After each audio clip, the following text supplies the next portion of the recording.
Hi guys, I hope you're all doing well. Tonight is the 5th of November, which means that it's Bonfire Night, also known as Fawkes Night, and there's a lot of fireworks going on right now, so I thought I would film a few clips to show you guys what it's like.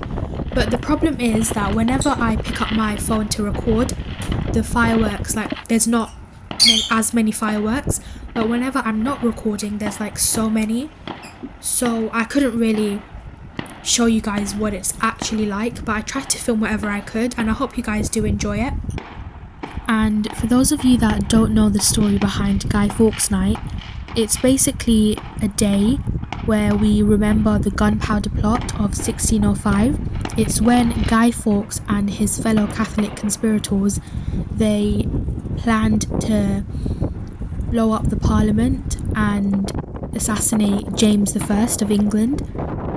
And Guy Fawkes was basically found guarding 36 barrels of gunpowder, and he was later executed along with the other members of the gunpowder plot who tried to run when they heard that, Guy Fawkes got caught. He was busted, and we basically celebrate the fact that the king survived, and that's why people they light bonfires around London.